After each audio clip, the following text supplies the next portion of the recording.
Jakarta dan kisah kasino resmi yang mengguncangkan ibu kota. Omsetnya mencengangkan.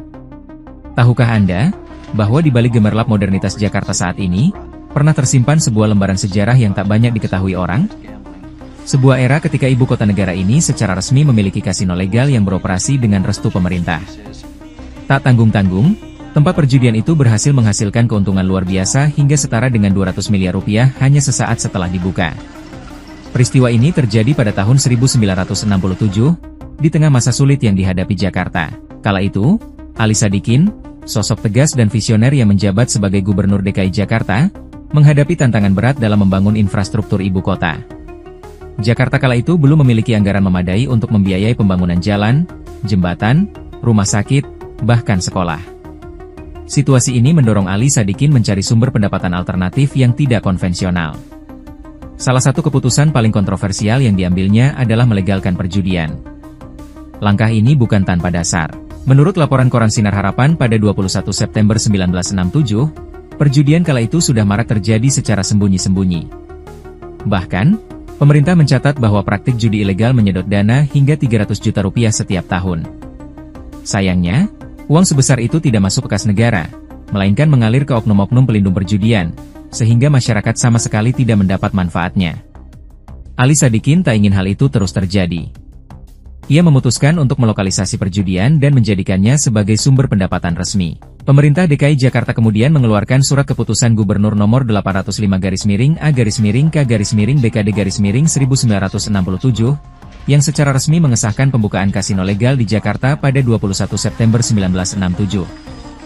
Lokasi kasino pertama yang legal itu berada di kawasan Petak 9, Glodok, sebuah wilayah yang memang dikenal sebagai pusat aktivitas komunitas Tionghoa.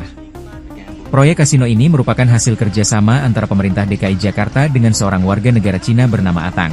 Untuk menjaga ketertiban dan keamanan, kasino ini diawasi secara ketat oleh aparat kepolisian dan hanya dibuka untuk warga negara Cina atau keturunan Tionghoa. Warga Indonesia lainnya tidak diperkenankan berjudi di sana. Sejak pertama kali dibuka, kasino tersebut menarik perhatian luar biasa. Ratusan orang berdatangan dari berbagai penjuru negeri seperti Medan, Pontianak, Bandung, hingga Makassar. Mereka berjudi dan menyetor keuntungan yang besar kepada pemerintah daerah. Menurut pemberitaan harian Kompas tanggal 23 November 1967, pajak yang dihasilkan dari kasino ini mencapai 25 juta rupiah per bulan, sebuah angka yang sangat fantastis untuk ukuran zaman itu. Untuk memberi gambaran, harga emas pada masa itu adalah Rp230 per gram. Dengan 25 juta rupiah, seseorang bisa membeli lebih dari 100 kg emas.